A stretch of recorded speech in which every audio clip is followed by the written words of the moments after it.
பிரதேச ஒருங்கிணைப்பு கூட்டம் நடைபெற்றது.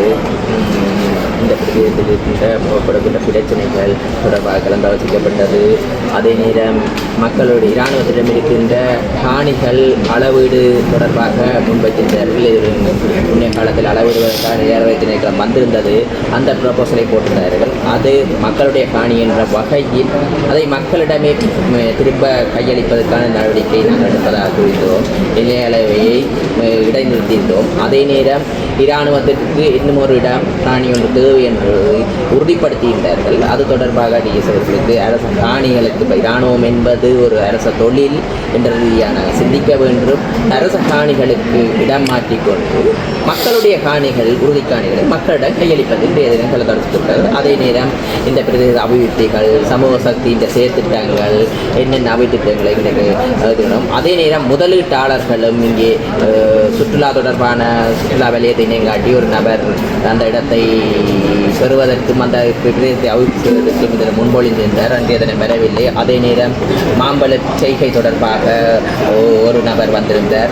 அவர் முன்மொழிந்தார். எதிர்வரும் காலத்தில் பச்சிலம்பழ பிரதேச சபை எல்லைக்குள் எல்ஆர்சி காணிகளில் அபிவிருத்தி எவ்வாறு, அதே நேரம் எல்ஆர்சி காணிகள் 2000 ஏக்கர் காணிகள் பகிர்ந்தளிக்கப்பட்டிருக்கிறதா கூறப்பட்டிருக்கிறது. அந்த தகவல் எதிர்வரும் காலத்தில் பிரதேச சபையுடன் உறுப்பினர்களை ஒருங்கிணைத்துக் கொண்டு அந்த காணிகளை என்னென்ன அடிப்படையில் வழங்கியிருக்கிறார்கள் அந்த அடிப்படையில் அவர்கள் அந்த செயற்திட்டங்களை முன்னெடுக்கின்றார்கள். முன்னெடுக்காமல் மீளப்பெறலாம். மீளப்பெற்று அந்த வேறு முதலீட்டாளர்களை கொடுத்து அதை இயக்குவது என்றால் இந்த பாரிய நிலங்கள் வெறுமையாக இருக்கிறது. எங்களுக்கு நம்பிக்கை இருக்கிறது. இந்த லேண்டுகளை கொடுக்கும்போது மக்கள் புலம்புகிறார்கள் உறுதிப்பத்திரம் கொடுப்பதாக. எமது அரசாங்கத்தில் ஒரு திட்டத்தை முன்வைக்கும் 2 பரப்பு காணிகளுக்கு தான் உறுதிப்பத்திரங்களை வழங்குவது. மற்றது எல்லாமே கொமிட்டில் வச்சிருக்கிறது. ஒரு வருஷ குத்தகை காசு கட்டோடும். அந்த அடிப்படையில் இந்த பெரிய நிலங்களை எடுத்துக்கொண்டு உறுதிப்பத்திரம் மாற்றிவிட்டால் அவர்கள் வியாபார நோக்கத்துக்கு சென்று விடுவார்கள். மக்களுக்கு காணி உறுதிப்பத்திரத்தை வழங்கணும் 2 பேரும். அந்த அடிப்படையில் 33 வருஷ குத்தகை அடிப்படையில் யாராவது புலம்பெயர் தேசத்தில் இந்த பச்சிரப்பள்ளி பிரதேசத்தில் முதலீடு செய்ய போகிறார்களா அல்லது கோழி வளர்ப்பு செய்ய போகிறார்களா? உண்மையாகவே என்னோட ஊடக நண்பர் ஒருவர் தொடர்பு கொண்டு இவ்வாறு பண்ணை அமைப்பதற்கு இந்த பிரதேசத்தில் கொடுக்க நான் நேரடியாக என்னிடம் தொடர்பு கேட்கும்போது நான் அந்த செயலாளரிடம் கொண்டே கையளியுங்கள் என்று அவர் கையளித்திருக்கிறார். இன்றை வரவில்லை. எதிர்வரும் காலத்தில் நாம் இந்த ஊடகத்தின் ஊடாக சொல்லுவோம். இந்த பிரதேசத்தில் ஏதாவது அபிவிருத்தி செய்ய போகிற நிலம் தேவையா என்பதை இந்த பச்சிலம்பள்ளி பிரதேசத்தில் கொடுங்கள். அந்த நிலத்தை வைத்துக்கொண்டு அந்த அபிவிருத்தியை தான் முன்னெடுக்க வேண்டும் என்று குறிப்பிட்ட காலம் மேனேஜ் பண்ணுவோம். எல்லாரும் அவதானிப்போம். இப்போ ஊடகங்கள் பல இருக்கிறது. இவர்கள் பெற்றுக்கொண்டு நாங்கள் இந்த எல்ஆர்சி காணியில் பெற்ற டீட்டெயில் இல்லாமல் இந்த குடும்பமாக இருந்த ஊடகத்திட்ட அந்தந்த வீடாக நாங்கள் பார்க்கறது என்னால் முடியாது. எல்லாரும் அது இது அப்படியே வழங்கி இருக்கோம். இது நடவடிக்கை மீளப்பெறுங்க. இன்றைக்கு ஒரு இடத்துல சிறிய நிலப்பரப்பை வீட்டு திட்டத்துக்காக எல்ஆர்சி காணி வழங்கி இருக்கிறது. அதை மீளப்படுவதற்காக போட்டிருந்தார்கள். நான் ஒன்று கூறியிருந்தேன். அதை மீளப்படுறது என்றால் சின்ன துண்டு காணி. அப்போ டிஎஸ்ஐயுடன் தொடர்பு கொண்டு கிராம சபையுடன் தொடர்பு கொண்டு அவர்கள் வீட்டு திட்டத்திற்கான பயனாளிகளாக இருக்கின்றார்கள் அவதானித்து விட்டு தான் கேன்சல் பண்ணிக்கிறாங்க. அதே நேரம் இன்னும் ஒரு காணி பொதுத்தொகைக்காக வழங்கப்பட்டிருக்கிறது. பருத்தித்துறையில் இருப்பவர்களுக்கு அந்த இடத்தை வழங்கி இருக்கிறார். நான் சொல்றேன், குடியிருப்பதற்கு வழங்கினால் அது குடியிருப்போடுக்கான நடவடிக்கை அல்லது வீட்டு திட்டத்துக்கு அப்ளை பண்ணியிருக்கோம் எவ்வளவு காலத்துக்கு, அல்லது இந்த பிரதேசத்துக்கு ஜிஎஸ்பி மாற்றப்பட்டிருக்கோம். ஏன்னா இந்த பிரதேசத்துக்கு மாற்றப்பட்டிருக்கோம் வாக்கிலிருந்து அவர்கள் ஜிஎஸ் பதிவுகளை. அப்போ அந்த வகையில் நான் நேர்மையாக தேர்தலில் நின்றபோது மக்கள் வந்து தமிழ் மக்களுக்கு எதிராக அவர் செயற்பட்டார் என்று மக்களால் நிராகரிக்கப்பட்டார். அதுக்கு பிறகு ரணில் விக்ரமசிங்க தமிழ் மக்களிடம் வாக்கப்பட்டு ஜனாதிபதி ஆயினார். அதுக்கு பிறகு கோத்தபாய ராஜபக்ச இப்படி ஒவ்வொருத்தரும் ஒவ்வொரு இதுக்குள்ள ஆட்சிக்கு வந்து குறிப்பாக யாழ் நூலக எரிப்புக்கும் ரணில் விக்ரமசிங்க என்ற ஆட்சிக்கும் தொடர்பு இருக்குது. ஆகவே எதிர்காலத்தில் இப்போ இந்த புத்தக வெளியீட்டில் போய் உதயகமனில் யாசரி ஜெயசேகராக்கள் போய் இதன்றது அந்த போய் அங்கே போய் அந்த கூட்டத்தில் கலந்து வந்தது. இப்போ வந்து உயிர்த்த ஞாயிறு தாக்குதல் வந்து எந்த விசாரணையும் மேற்கொள்ளப்படாமல் இப்போ சுயாதீனமாக விசாரணை மேற்கொள்ளப்படுற இடத்துல எதிர்க்கட்சிகள் எல்லாருமே ஒன்றா சேர்ந்து இந்த ஆட்சியை கவக்கிறதுக்கான முயற்சிகளை எடுக்கிறதாக சொல்லப்படுது. இது தொடர்பாக உலகத்தில் அவர்கள் போராட்டம் செய்து பார்க்கிறார்கள். அவர்கள் பயத்தில் இருக்கிறார்கள். எல்லாரும் சிறை செல்ல போகிறார்கள் என்று அவர்கள் உணர்ந்து விட்டார்கள். அப்போ இறுதி கட்டத்திலே ஏதாவது செய்து மக்களை குழப்பணிப்பார்கள். ஆனால் மக்கள் வடிவாக இந்த 76 ஆண்டுகள் அரசியல் வரலாற்றை உணர்ந்து விட்டார்கள். இன்று மக்கள் இந்த அரசாங்கத்துடன் நிற்கின்றார்கள். எங்களுக்கு தெரியும் இந்த மக்கள் நல்ல திசையில் எதிர்வருங்காலத்தை பயணிப்பார்கள். மீளவும் இனவாதத்தை கட்டியெழுப்புவதற்கு பல சூழ்ச்சிகள் செய்தார்கள். அது எதுக்கும் எடுபடையில் உங்களுக்கு தெரியும். பௌத்த மாநாடு செய்து பார்த்தார்கள், எடுபடையில்லை. பல பௌத்த சிலைகளை வைத்து பார்த்தார்கள், எடுபடவில்லை. அவர்கள் இப்போது ஒன்றும் எது செய்வதென்று தெரியாமல், எங்கே போராடுவதென்று தெரியாமல், திக்கு தெரியாமல் இரவு விளக்கு கொண்டு வருகிறார் பதாகைகள். அதில் போறவர்களை பார்க்கும்போது இன்றைக்கு பார்த்தா நியூஸில் வருகிறது, சம்பளத்தை பெற்று கூட ஒரு ஜனாதிபதி அவர்கிட்ட சம்பளத்தை வேண்டி எடுத்ததாக நியூஸில் பார்க்குறேன் ஊடகத்தினோட. என்னமோ அப்போ யோசித்து பார்க்க ஒரு ஜனாதிபதியே அவற்றை கொண்டு முகலக்கவிங்க. அப்போ எல்லாரும் இந்த சிலந்தி விலை மாதிரி இப்போ ஓண்ட தூக்கணும், எல்லாரும் ஒரு சிலந்தி விலையில் அம்புட்டது மாதிரி எல்லாரும் கொண்டு வரீங்க. அப்போ இன்றைக்கு சுயாதீனமாக எல்லா திணைக்களம் இயங்குகிறது. எங்களுக்கு தெரியும் ஒரு சிலர் இன்றைக்கு பயத்தில் இருக்கிறார்கள். ஏனென்றால் ஒன்று பிடிபட்டால் எல்லாரும் பிடிபடுகிறோம். நாங்கள் யாரையுமே காப்பாற்ற போகிறே இல்லை. இந்த சுயாதீனமாக போலீஸ் திணைக்களங்கள் ஊழக்குற்றச்சாட்டு அந்த திணைக்களங்கள் சுயாதீனமாக இயங்குகிறது. அது ஜனாதிபதியுடன் செயலாளராக இருந்தால் கூட, யாராக இருந்தால் கூட, அட்லீஸ்ட் நானாக இருந்தால் கூட தண்டனை. ஏனென்றால் நான் பதவியேற்று ஜனாதிபதியில் முதலாவது கூட்டத்தொடரில் இருந்தவர். அடுத்தோடர்கள் நாட்டில் ஜனாதிபதி கூறினார், ஏதாவது மோசடியில் அம்படிவீர்களாக இருந்தால் நான் தூக்கி எடுத்து நான் இந்த பயணத்தை மேற்கொள்கிறேன். இன்றைக்கு அந்த நடவடிக்கை நடந்து கொண்டிருக்கிறது. நாங்கள் பிளவிட்டாலும் இந்த கட்டமைப்பு கண்டிப்பாக தண்டிக்கும். ஏனென்றால் இப்போ தப்ப முடியாது. எல்லா எந்த சொத்து விவரங்கள் அனைத்தையுமே சமர்ப்பிக்கிறது. முந்தைய விட இப்போ சொத்து விவரம் சமர்ப்பிக்கிறது எனக்கு இன்றைக்கு என்னமே இப்போ சமர்ப்பிக்கிறது. இந்த எல்லாத்தையுமே சமர்ப்பிக்கும். மின்சார சபையில் வேலை செய்தால் அது இப்போ என்னோட சம்பளம் எடுத்து என்ன இது எல்லாமே சமர்ப்பிச்சு கொண்டிருக்கிறோம். சகலது எல்லாமே கட்டண பஞ்சு. திடீரென்று இன்றைக்கு 1 கோடி காசு வந்துச்சுட்டா இப்போயே எல்லாருக்கும் உங்களுக்கு வந்தாலும் பிளாக் பண்ணுறதுக்கு பின்ன என்னத்துக்காக வந்தது, என்ன அடிப்படை இல்லை. இனி உண்டியலுக்கு கூட பணம் எடுத்து வங்கியில் போட்டாலும் கேட்கணும். காணி வேண்ட போனாலும் காணி. அப்போ சட்டத்துக்கு முறையில் பணத்தை சம்பாதித்து விட்டு காணி வேண்டினாலும் தின் நம்பர் கொடுக்கணும், பைக் வேண்டாலும் தின் பண்ண முடியும். இந்த பொறிமுறை இருக்குது, எங்களுக்கு நம்பிக்கை இருக்கிறது. இதை நாங்கள் எதிர்கால சந்ததிக்கு நல்ல ஒரு கட்டமைப்பை உருவாக்கி, வெளிநாட்டில் எப்படி இருக்கோ அந்த கட்டமைப்பை உருவாக்கி கொடுத்து விட்டு செல்வதற்கு தான் நாங்கள் இருக்கின்றோம். எதிர்காலத்தில் அந்த பொறிமுறை ஏற்படும் நல்லதொரு அரச கட்டமைப்பு பொறிமுறையை உருவாக்கி நல்ல ஒரு சந்ததிகளுக்கு, எதிர்கால சந்ததிக்கு இந்த நாட்டை பாதுகாப்பான சமுதாயத்தை உருவாக்கி கொடுத்து தான் நாங்கள் எதிர்கட்சிகள் ஏற்கனவே பல்வேறு குற்றச்சாட்டுகளில் இருக்கிற எதிர்கட்சிகள் எல்லாம் ஒன்று சேர்ந்து இந்த ஆட்சியை கவிக்கிறதுக்கான முயற்சி எடுக்குன்னு சொல்லுவாங்க. பழைய அரசியல்வாதிகள், தோல்வி கண்ட அரசியல்வாதிகளுக்கு அது தமிழோ சிங்களமோ முஸ்லீமோன்னு இல்லை. தோல்வி கண்ட அரசியல்வாதிகளுக்கு பழைய அரசியல் கலாச்சாரம் வந்து, என்னடா பழைய அரசியல் கலாச்சாரத்தில் சுகமாக ஒரு விரட்டல் பாணியில் ஒரு தங்களுக்கு பின்னால் பெரிய ஒரு படைபலத்தை கொண்டு திரிந்தார். அது இல்லை. இப்போ அந்த படபலம் இல்லை. மக்கள் கேள்வி, நான் பிள்ளை விட்டாலும் கேள்வி இருக்கும். ஏன்னா கேள்வி கேட்கணும். கேள்வி கேட்கறது நான் எப்பயுமே போராடுற மக்களை நான் எந்த வகையிலுமே நான் பாராளுமன்ற உறுப்பினர் வகையில் நாங்கள் அவங்களை பார்க்க போராட வேணும். போராடாமல் இது கிடைக்காது. இன்றைக்கு போராடினா தான் சில விஷயம் தெரிய வருது. போராட்டத்தை நாங்கள் பிள்ளையாக பார்க்கல. போராட்டத்தின் ஊடாக நாங்கள் இனம் கண்டுவோமா என்றால் அதை நிவர்த்தி செய்யறதுக்கு நல்ல போராட்டம் தான் நாங்கள் நிவர்த்தி செய்வோம். அதே மாதிரி பதவியை விலை சொல்கிறதுக்கு இப்போ அவங்க போராடுறதுக்கு நாங்கள் பதவியை விட்டு போகணுமா? மக்களுக்கு விருப்பமா? அவங்க போராடுறாண்டு மக்கள் போராடி நல்ல மக்கள் போராடினா அப்போ எந்த போராட்டத்துக்கு நாங்கள் செவிசாய்க்க ஒன்று உணர்வோம். எதிர்கட்சிகள் அரசியல்வாதிகள் செய்கிற போராட்டத்துக்கு நாங்கள் செவிசாய்க்க போகிறதில்லை. அவர்கள் போராடுறதுக்காக நாங்கள் அவர்களிடம் மாற்றியை கொடுத்துட்டு போகிறதில்லை.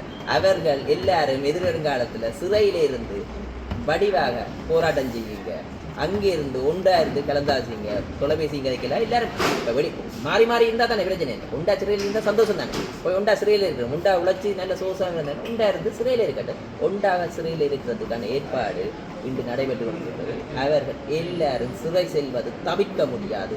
அது ஜனாதிபதியாக இருந்தால் கூட, முன்ன நான் ஜனாதிபதியாக இருந்தால் கூட, யாராக இருந்தாலும் இந்த சட்டத்துக்கு கீழே என்ற துணைப்பொருளில் எல்லாரும் சிறை செல்வது உறுதி ஊழல் செய்வது.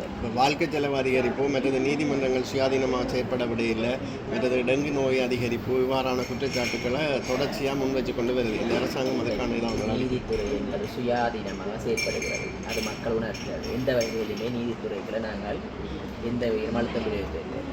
அது எங்கட அரசியல் கட்சியிலிருந்து பிளவிட்டனாலும் இன்றைக்கு நீதித்துறை தண்டனை வருவோம். அப்போ நாங்கள் ஒன்றைக்கு ஒரு இன்று உலக நாட்டில் ஏற்பட்ட ஒரு சிறிய தளங்கள், இன்றைக்கு நாடு பொருளாதாரத்தில் முன்னேறி கொண்டு வந்துச்சு. எங்களுக்கு தெரியும், முதலாவது டிக்பா புயல் வந்து அழிச்சிச்சு. அப்போ அதில் உழவு அழிவு இன்றைக்கு திரும்ப பிறகு பார்த்தா உலக நாட்டு யுத்தம் முதல் வந்து வெளிநாட்டு டெக்ஸ் விதிப்பு அதுலேருந்து கொண்டு வந்தால் பிறகு இது டிக்பா புயல் பிறகு இன்றைக்கு உலக நாட்டை எங்கேயோ கொண்டு வடிக்க இன்றைக்கு பொருளாதார பிரச்சனை ஆனால் இன்றைக்கு ஓரளவு சுமூகமாக வருது இன்றைக்கு ஐஎம்எஃப் பிரதிநிதிகள் வந்து கூறுகிறார் இந்த ஒரு கட்டமைப்பு சிறந்தது இந்த நாடு முன்னேறி கொண்டு வருது மக்கள் உணர்கிறார்கள் எங்களுக்கு தெரியும் இந்த 2 வருஷத்துக்குள்ளேயே இவ்வளத்தை சாதிக்க முடியுதுல்ல 3 வருஷம் இப்போ கொஞ்சம் ஸ்பீட்டாவோட வலிக்கிறாங்க துரிதமாக நல்ல திசையில் வேகத்தை அதிகரித்து கொண்டு மக்களுக்கு நல்ல திசையை கொண்டு இலங்கை உலகத்தில் சிறந்த ஸ்தானத்தில் வரும் என்ற திடமான நம்பிக்கை இருக்கிறது. நாங்கள் இங்கிருந்து வெளிநாட்டுக்கு போகிற மாதிரி வெளிநாட்டிலிருந்து இங்கே வேலைக்கான ஒரு நிலையை உருவாக்குவோம். ஏனென்றால் தெரியும் பலருக்கு வேலை வாய்ப்பு பிரச்சனை இருக்குது தொடங்கினா வேலையாக பிடிக்கும். அப்போ இங்கே நல்ல சுற்றுலா பயணி அதிகரிப்பார்கள் இருந்தால் இந்த பரந்த ரசாயன ஃபேக்டரி ஆரம்பித்து கொண்டிருக்கோம். போய் பார்க்கலாம் ஊடகங்கள் போய் அதில் பாருங்க என்ன கட்டுப்படுது.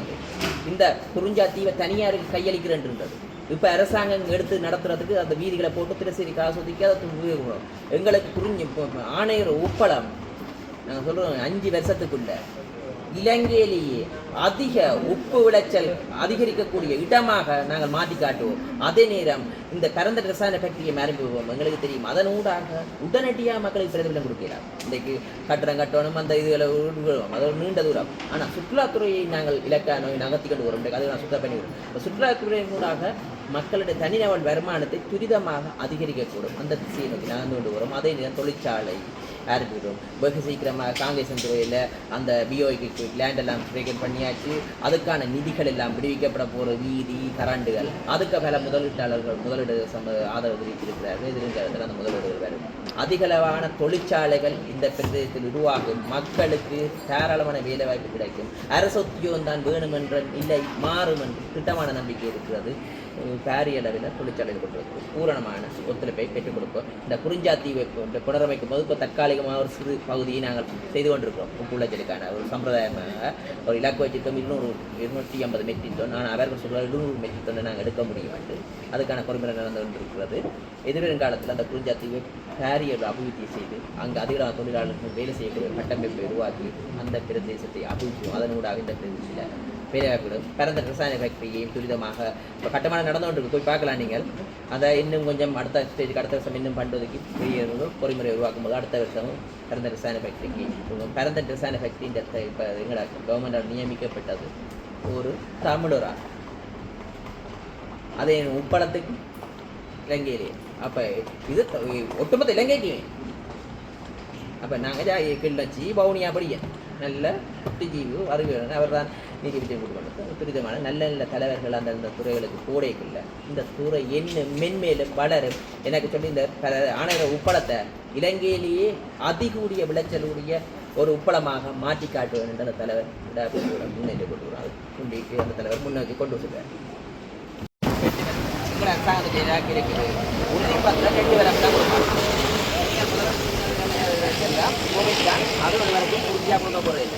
அப்போ உங்களுக்கு காணி இல்லாத பேர் நீட்டு 300 பேர்கிட்ட தந்துருக்காரு. முதற்கட்டமாக 200 பேருக்கு விதமான நடவடிக்கை எடுப்பாங்க.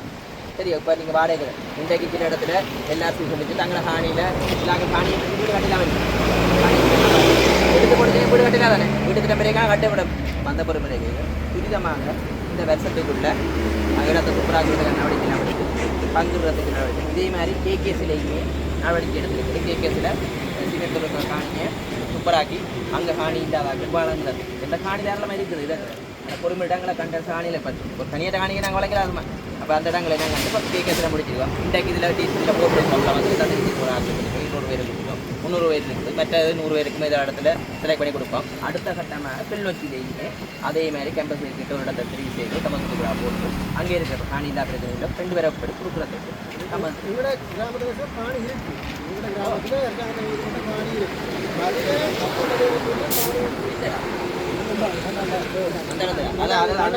இருக்குது. அப்போ 50 பேருக்கிட்ட அந்த காணியில் பதிவு செய்திருக்கிறேன். நான் அவர்களுக்கு 19 பேருக்கு தான் வழங்குறது நேற்று கொள்கைகளை நடந்த கூட்டத்தில் 19 பேருக்கும் அடுத்த கட்டமாக நாங்கள் ஏற்கனவே கொடுக்க போகிறோம். இல்லை இல்லை விவசாயத்துக்கு பெரிய காரணம் இதில் ஏற்கனவே 19 பேருக்கு காணியை கொடுத்துருக்கு.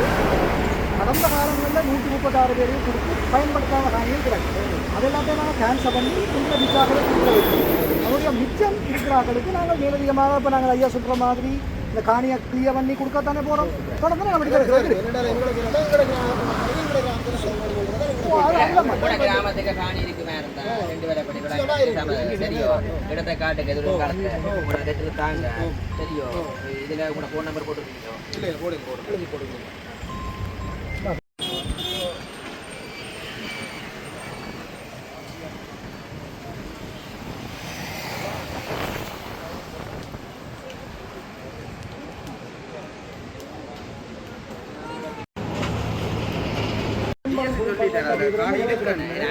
இங்கே வந்து மக்கள் காணியை முடிச்சுட்டா 300 பேர்த்த காணி பிரச்சனையை முடிச்சுட்டு தான் போவாங்க நான் கொடுத்துட்டு